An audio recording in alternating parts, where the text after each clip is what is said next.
to start with a couple of questions first. How much do you know about religions that are not your own? Do you know their objects or people of worship, their core values? If you do, then congratulations. You just may be one of the 20% of American citizens that have a passing knowledge in world religions. We all hear about religion in our daily lives, from our friends, from our family, from the media. Whether it's good or bad, we have to admit it surrounds us. But when we think about it, what do we actually know about it? I've studied world religions for the past couple of weeks now, and I feel qualified in bringing about the topic of my policy, which is that world religions should be a required course in all college majors. Now, my points that I want to make to you all is that why we need this policy to be put in place, how we can go about making this policy, and how it can help us as a society. First, let's talk about why we need to educate classrooms on world religion. Pew Research Center, which is a research center that studies local trends and national trends in the modern world, gave out a 32-question survey in 2010 to 3,412 Americans, testing their knowledge on religion. And the results can be seen here.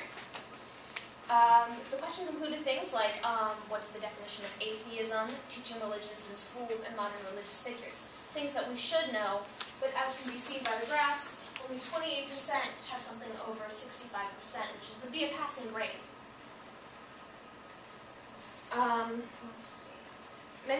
Not only will this lack of knowledge lead to uneducated decisions and uncultured decisions, but it will also affect us in our governmental policies. If we do not understand other people's religions, how can we make proper decisions in our own society?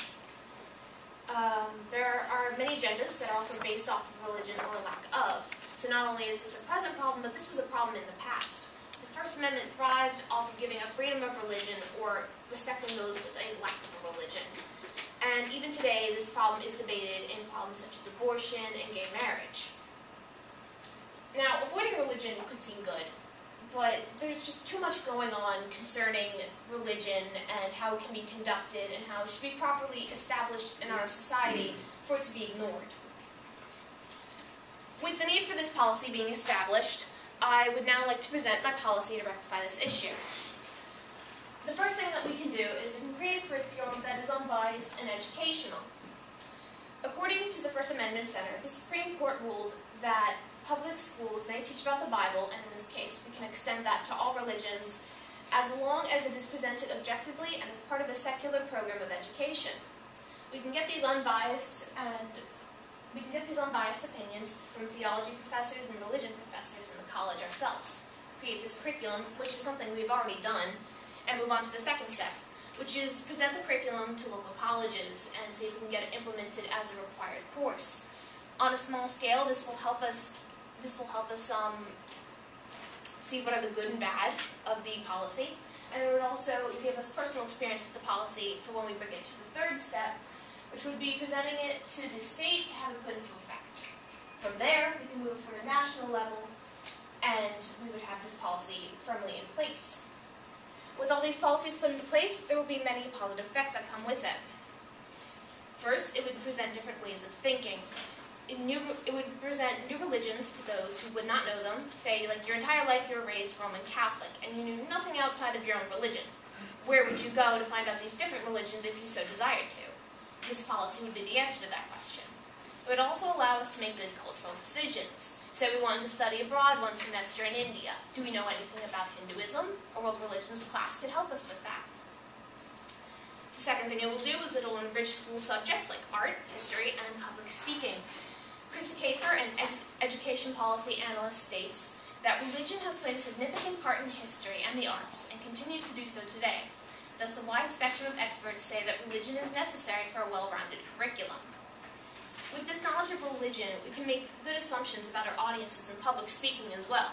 If I was presenting how delicious pork is to an entirely Jewish audience, obviously I probably wouldn't have much of a good effect on them. The third thing it can do is it'll teach us values such as respect and tolerance despite difference in religions. It'll allow us to analyze religions on an unbiased level and present them in a factual manner.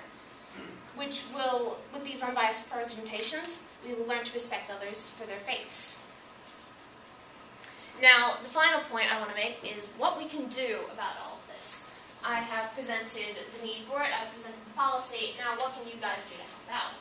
On the board, I have 2 emails of the Bucks County Community College's academic curricular services and administrative assistant for deciding curriculum and education in the college. I recommend that you all send an email asking to have a world religions class be more of a required course rather than one that is optional. In conclusion, world religions should be a required program in all majors of study. With this, hopefully, there will be more than just 28% of Americans that know about religion.